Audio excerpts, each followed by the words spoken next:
The sun was a dull white disk behind drifting clouds when Private Hiroshi Tanaka last saw the Pacific.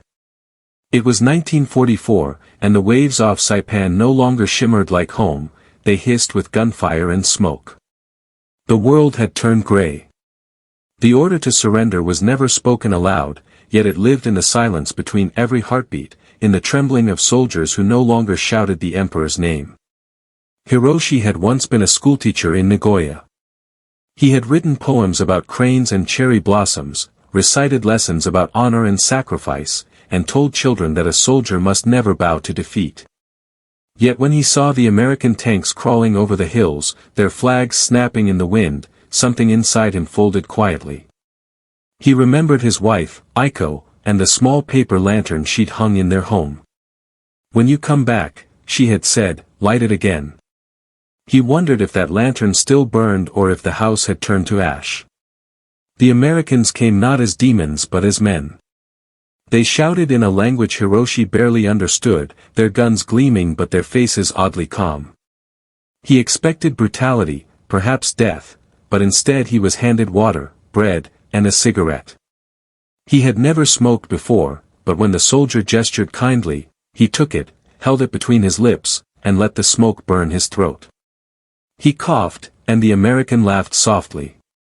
That laugh was the first sound of peace Hiroshi had heard in months. The prisoners were gathered in trucks, driven through dust and silence. Some whispered prayers. Others simply stared at their boots, ashamed to be alive. Hiroshi counted the faces, boys, farmers, clerks, engineers, each one hollowed by hunger and disbelief. They had been raised to think surrender erased a man's soul. Yet as the truck rolled away from the battlefield, he felt something stirring that he could not name, perhaps it was relief. The journey across the ocean was long and strange. They were fed daily, inspected for illness, and given blankets. The Americans spoke to them not with hatred but with curiosity. On the third night, a guard offered Hiroshi a cup of coffee. The taste was bitter, alien, yet somehow comforting. The guard said something in English. Hiroshi caught only one word, safe. He repeated it quietly, letting the word rest on his tongue. Safe. When the ship docked on American soil, the prisoners were taken to a camp in a place called Wyoming. The air was thin and sharp, the land stretching endlessly under a pale blue sky. Barbed wire surrounded the camp, but beyond it were green fields, cows, and children riding bicycles. It felt more like a small village than a prison. Inside the camp, the men were assigned barracks with wooden bunks and stoves. They were given soap, clean uniforms marked with PW, and even letters they could send home through the Red Cross. Hiroshi stared at his new surroundings, confused. This was supposed to be enemy land. Why did it smell like freshly baked bread? That night, as snow began to fall outside, Hiroshi sat on his bunk listening to the murmurs of other prisoners. One of them, a former Navy engineer named Kenta, whispered that he had seen Americans teaching German POWs how to play baseball in another camp. "They treat everyone like guests," Kenta said bitterly. "Perhaps they want us soft before they use us." But as days turned into weeks, the suspicion began to dissolve. The guards were firm but not cruel. They spoke politely, sometimes even smiling. The prisoners worked in nearby farms and factories, earning small wages they could spend on soap, paper, or candy. Hiroshi remembered Aiko's voice, "You must see the good even in enemies," and wondered if she would believe such a place could exist. One morning, the camp commander, Captain Harris, visited their barracks. He was tall, middle-aged, with tired eyes and a calm voice. He spoke slowly through an interpreter. "You are soldiers," he said. "The war will decide your fate, but while you are here, you will be treated as men. Follow our rules, and you will be safe." Hiroshi could not tell if this was kindness or power, but he nodded. Later, he saw Harris walking along the fence, pausing to watch the prisoners tending a garden they had started themselves. When Harris saw Hiroshi looking, he raised his hand in greeting. The gesture was simple, almost friendly. For a brief moment, Hiroshi felt something warm spread through him, something dangerously close to gratitude. The first true shock came when the Americans organized a library inside the camp. Shelves filled with books, English, Japanese, even German. A soldier named Miller ran it, a quiet man with round glasses who spoke slowly, choosing words like stones across a river. He asked Hiroshi if he liked reading. Hiroshi nodded. Miller handed him a worn copy of The Old Man and the Sea. Hiroshi struggled through the English, but each page felt like a new world. The story of a man battling the sea reminded him of Japan itself, stubborn, proud, unwilling to yield even when broken. When he finished the book, he thanked Miller with a deep bow. Miller smiled, handing him another. Weeks became months. The prisoners began to regain color in their cheeks. Some grew gardens behind the barracks, others learned English. There were even concerts, with instruments donated by local churches. Hiroshi had never seen Germans and Japanese playing violins together, but in that camp, they did. The music rose above the wire, floating into the night air where no border could hold it. One evening, as the sun set behind the Rockies, Hiroshi was invited by Captain Harris to help translate a letter written by a Japanese prisoner. The letter was meant for the man's wife. Harris said he wanted to make sure the Red Cross censors could read it properly.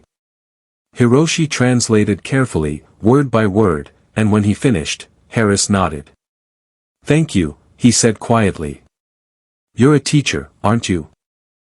Hiroshi froze. "Yes," he replied softly. Harris smiled faintly. "My brother was one too.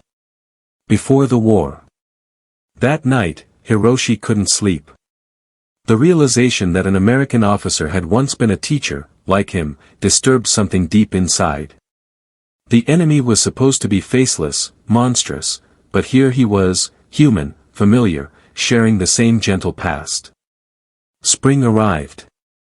The snow melted, revealing green hills beyond the wire. The prisoners were allowed to walk outside the main compound under supervision to help local farmers. Hiroshi joined a group harvesting potatoes. The farmer, an old man named Walt, watched them work with quiet amazement.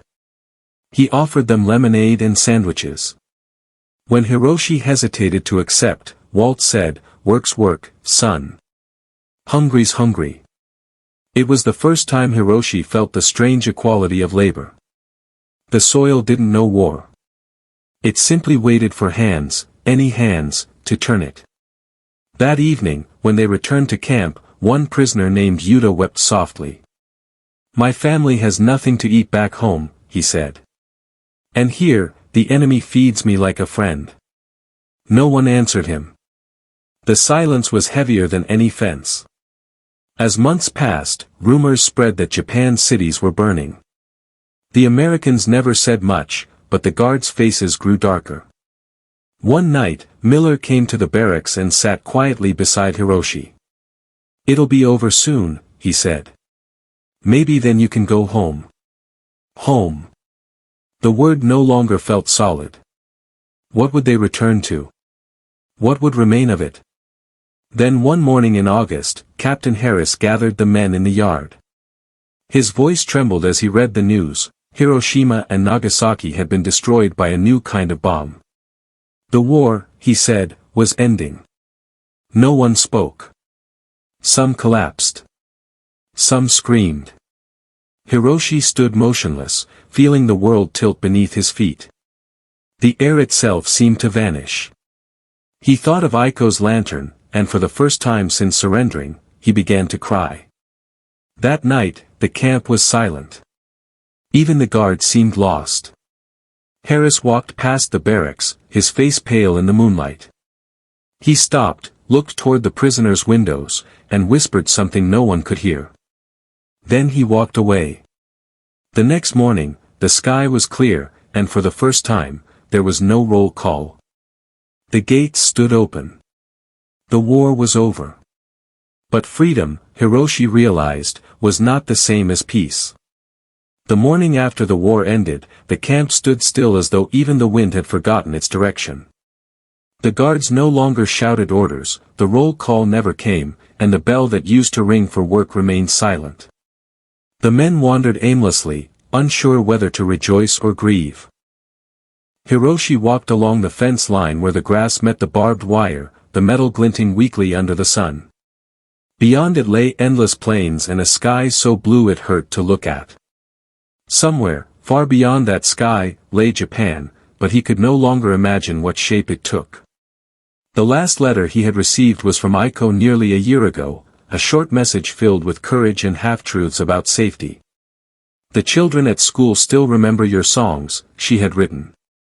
He had read that line until the ink nearly vanished from the page.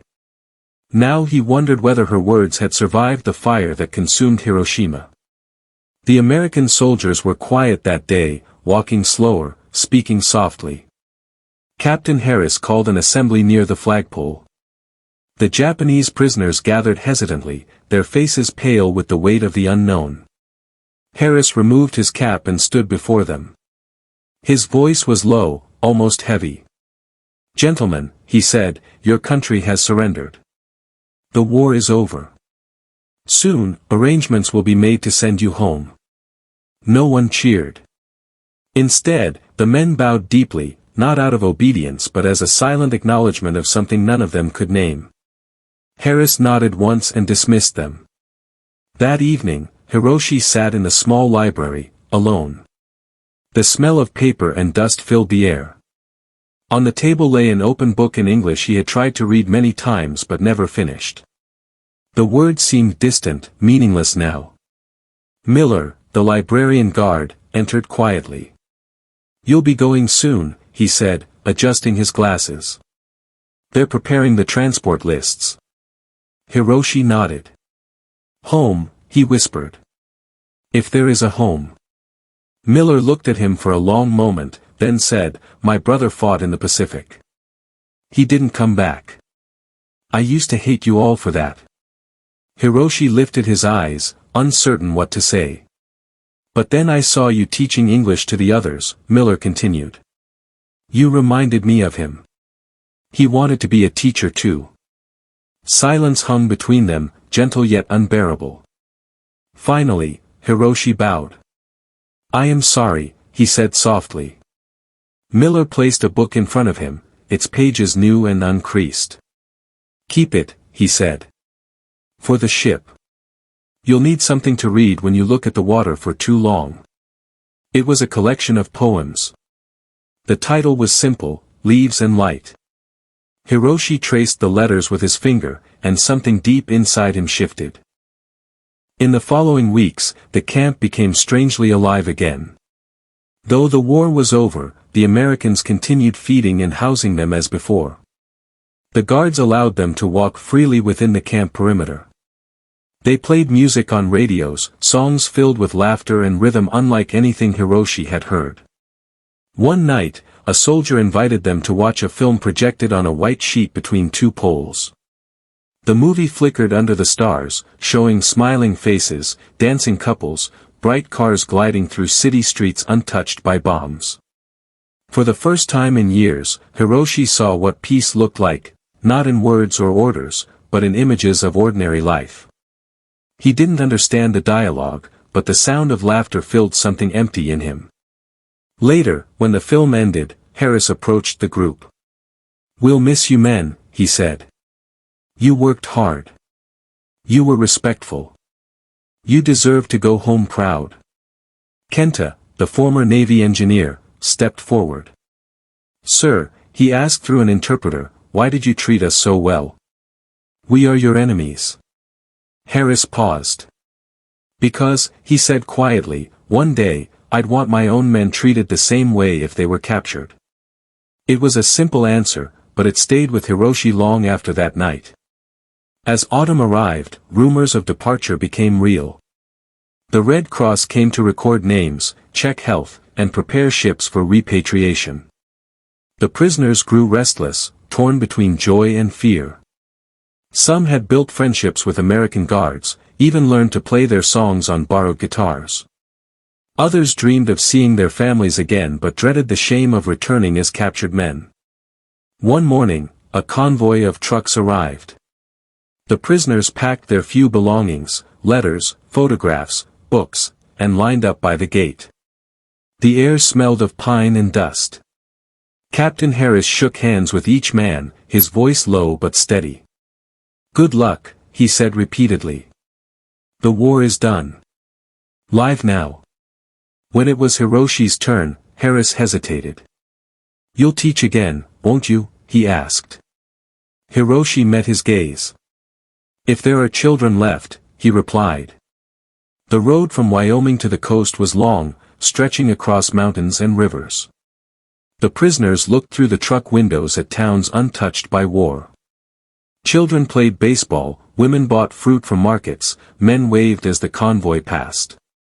None of them looked like enemies, they looked like life. At night, the trucks stopped at small bases where they were offered food and blankets. One evening, an American woman came to serve soup. She smiled warmly as she poured it into their bowls. Hiroshi wanted to ask her name but didn't. Her kindness was already enough. When they reached the port, the sea lay wide and gray before them. Rows of ships waited to carry them across the Pacific. The men stood silently on the dock, each holding a small bag and 1,000 memories.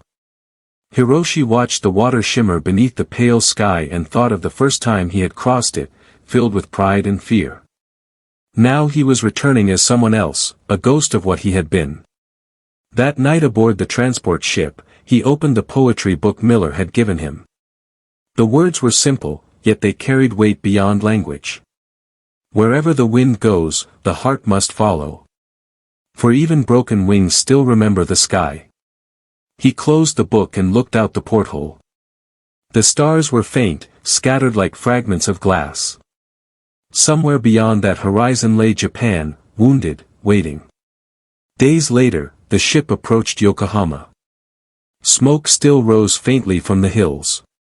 Buildings lay in ruins, the harbor twisted and silent. The men stood on deck, eyes wide, as the coastline unfolded.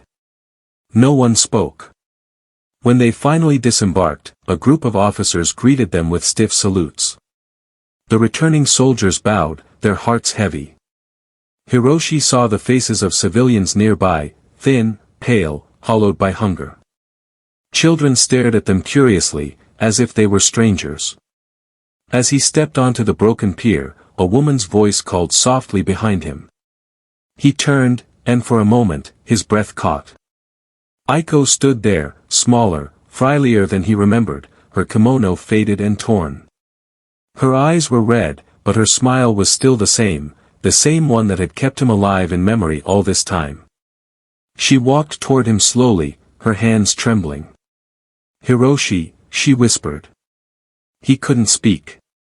He dropped his bag and took her hands. They were cold, thin as paper.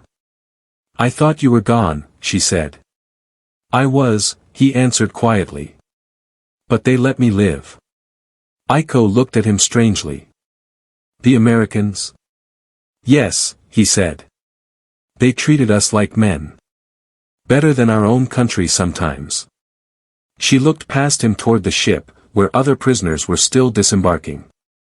Then she lowered her head and said softly, "Then perhaps the war didn't take everything." They walked through the ruined streets together, stepping over stones and ash. Everywhere were signs of loss, but also small sparks of life, a child chasing a paper ball, a woman sweeping her doorstep, an old man repairing a fence. That night, as the wind rustled through their shattered home, Hiroshi lit the old paper lantern. It flickered weakly at first, then glowed brighter, spreading a golden circle of light across the dark room. He looked at Aiko, then at the window where the lantern's reflection trembled like a heartbeat. "They said America is the country of blue skies," he murmured. Aiko smiled faintly. "Then we must find our own sky again." Outside, the night was silent except for the sound of the sea. The lantern burned steadily, its small flame defying the darkness that had once consumed the world.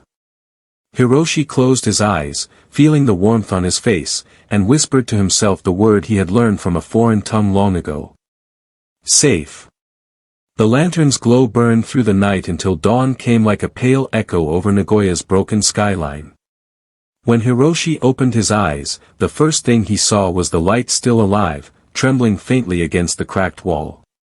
It reminded him of the campfires in Wyoming, how the Americans had sat around them laughing, unaware that those small circles of warmth were being remembered across oceans. Outside, Japan was no longer a country of gods and glory. It was a shadow of itself, scarred but breathing. The emperor's voice had echoed across the ruins weeks before, distant and strange, telling the people to endure the unendurable. For the first time, Hiroshi had heard him not as a divine ruler, but as a man.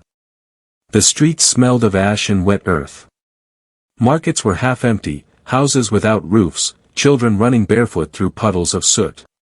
Yet even in that wreckage, Hiroshi saw life fighting to begin again, women hanging clothes to dry, men hammering planks over shattered doorframes, merchants arranging rice in neat rows as if order itself could heal. Aiko worked quietly beside him every morning, sweeping their small courtyard, boiling what little rice they had, mending torn clothes. Her hair had turned gray at the edges, though she was only 32. Sometimes she would hum softly, the same tune she once sang when students walked by their house before the war. One morning, Hiroshi went to what was left of the local school. The building stood half-collapsed, windows blown out, desks covered in dust. The headmaster, an old man with trembling hands, recognized him immediately. "Tanaka-sensei," he said, his eyes filling with tears. "We thought you were gone." "I almost was," Hiroshi replied. They walked together through the ruins of the classrooms. Charred walls, broken chalkboards, a few books blackened by fire. The old man sighed. "We have no teachers left. The young ones all went to war." Hiroshi looked at the empty desks, imagining the ghosts of his former students sitting there with wooden lunch boxes and bright eyes. "Then I'll teach again," he said quietly. The first class was held a week later under a tarpaulin stretched between two surviving walls.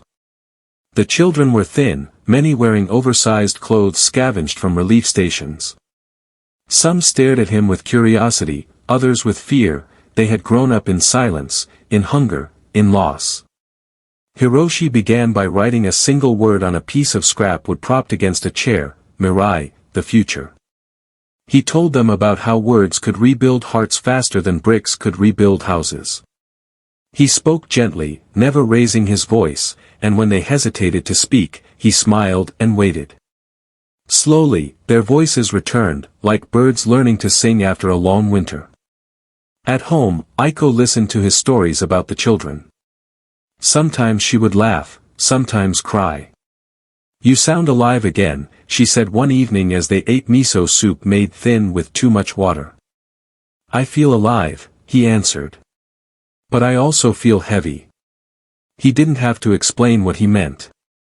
She knew that behind his calm eyes, the weight of surrender still lingered. To many, prisoners of war were symbols of shame. They were whispered about in markets, avoided in temples, pitted but not respected. One day, a former soldier from his village came to visit. His name was Tadashi, a man with one arm missing and anger still burning in his eyes. He stared at Hiroshi across the small table. "You lived in their camp," Tadashi said. "You ate their food, worked for them. You smiled with the enemy." "I survived," Hiroshi replied. "That's not the same," Tadashi spat. "We were told to die before surrender. The men who obeyed are honored. The men who didn't," he paused, his voice cracking, "they're ghosts of shame." Hiroshi didn't argue. He simply said, "If I had died, who would be teaching the children now?" Tadashi stood, his breath shaking. For a moment it seemed he might strike him, but then his shoulders dropped. He looked away, muttering, "Maybe the children don't need the lessons of cowards." When he left, Aiko placed her hand on Hiroshi's shoulder. "You did what you had to do," she whispered. "Shame doesn't feed the living." But that night, long after she slept, Hiroshi sat awake beside the lantern.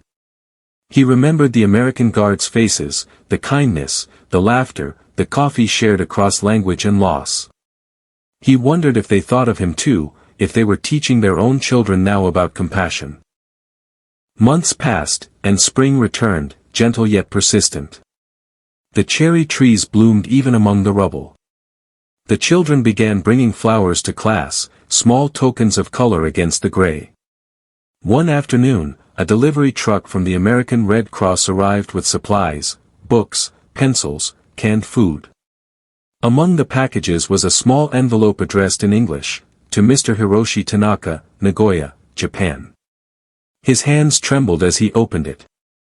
Inside was a letter, written in neat handwriting he recognized instantly. Hiroshi.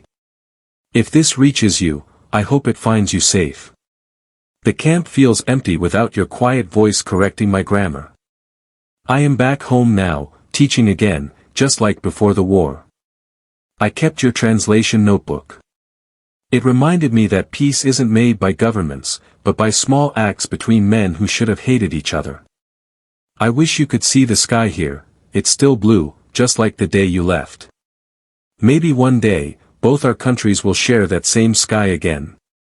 Your friend, John Miller. Hiroshi read it 3 times before setting it down. Aiko watched him silently. Who is it from? She asked. He smiled faintly. An American, he said. A man who once guarded me. She reached across the table, touching the letter gently as though it were made of glass. Then he wasn't your jailer, she said. He was your witness. The days grew longer, filled with lessons and rebuilding. But something inside Hiroshi began to stir, a quiet desire to reconnect, to tell his students that the world beyond Japan was not only made of enemies. He started teaching them English words, the same ones he had learned in the camp. Peace. Kindness. Sky. Safe. The children repeated them shyly at first, then with confidence, their voices rising like birds over the ruins. One afternoon, a new inspector from the Ministry of Education visited the school. He listened to the children recite their lessons, his face unreadable. When the class ended, he called Hiroshi aside. You were a prisoner, the inspector said flatly. Some might think it inappropriate for you to teach. The people need strength, not weakness. Hiroshi bowed slightly. Then let them learn both, he replied. Strength without mercy rebuilds nothing. The inspector stared at him, then simply nodded and walked away. Word of his teaching spread quietly through the town. Some disapproved, but many came to respect him. They saw how the children laughed again, how their eyes no longer carried the fear of the past. Hiroshi began organizing small reading circles for adults, teaching them how to write letters, how to read American books translated into Japanese. He wanted them to understand that knowledge was not betrayal, it was survival. Years passed. The scars of war faded slowly, replaced by new buildings, new roads, new hope. Hiroshi grew older, his hair turning white, his hands trembling when he held chalk. But he never stopped teaching. In 1953, nearly a decade after his return, a letter arrived from the United States Embassy. It bore the seal of the State Department. Confused, he opened it to find a typed message. Mr. Tanaka. A Mr. John Miller of Wyoming has requested your correspondence. He served as a guard in your former POW camp and is currently traveling to Japan with a cultural delegation. He wishes to meet you personally. Hiroshi's heart pounded. For days, he could not think of anything else. When he told Aiko, she simply smiled. The sky is wide enough for both of you now, she said. The meeting took place in Tokyo, in a small hall decorated with paper lanterns. When Hiroshi entered, he saw a group of foreign visitors speaking with translators. Then he noticed a man standing apart, gray-haired, wearing glasses. Miller turned, saw him, and froze for a heartbeat before breaking into a smile. They walked toward each other without a word. For a long moment, neither spoke, they simply bowed, then shook hands. "You look exactly the same," Miller said, laughing softly. "You look older," Hiroshi replied with a grin. They sat together, drinking tea. Miller spoke slowly, his Japanese still rough but understandable. He told Hiroshi about his life, his students, his farm, his family. Hiroshi listened, nodding, feeling a warmth he hadn't known in years. "I never forgot what you said," Miller told him. "That even broken nations can teach again. You were right. And you," Hiroshi said quietly, "taught me that mercy can live even in war." They sat in silence for a while, watching the paper lanterns sway gently in the warm air. Outside, the city buzzed with the sounds of a new Japan, cars, laughter, the hum of neon lights. Before parting, Miller reached into his bag and handed Hiroshi a small package. Inside was a new copy of Leaves and Light, the same poetry book he had once given him, but this one freshly printed. "I thought you might need another," Miller said. Hiroshi smiled. "I still have the old one," he said. "But maybe this one will belong to my students." When they said goodbye, they bowed deeply, eyes shining. The war that had divided them felt like a distant shadow beneath the bright lamps of the city. Hiroshi returned to Nagoya that week with a calm heart. The next morning, he stood before his class and told them a story, not of battles or victory, but of friendship between two men who had once stood on opposite sides of a fence. He ended by lighting the small lantern that had survived all those years. "This light," he said to the children, "was once lit for my return. But now it belongs to all of you. It means that even when darkness rules the world, someone, somewhere, will keep a flame alive for peace." The children watched in silence as the lantern glowed, soft and golden. Its light reflected in their young eyes, carrying forward everything that war had tried to destroy: hope, learning, kindness. That evening, as the sun set, Hiroshi and Aiko sat together in the courtyard. The city beyond their home was alive again, buses rumbling, music playing from radios, laughter drifting through open windows. "Do you still think about the camp?" Aiko asked quietly. "Every day," he said. "But not as a prison. More like, a place where I learned what it means to be free." Aiko leaned against his shoulder. "Then maybe that's where the world begins again." The sky above them was clear, a deep blue fading into twilight. The lantern flickered gently between them, casting ripples of gold across their faces. Hiroshi looked at it, then at the horizon where new lights were blooming in the city, each one a promise that the future was already arriving. He whispered softly, almost to himself, "Safe." And for the first time, the word no longer belonged to a memory. It belonged to the world itself.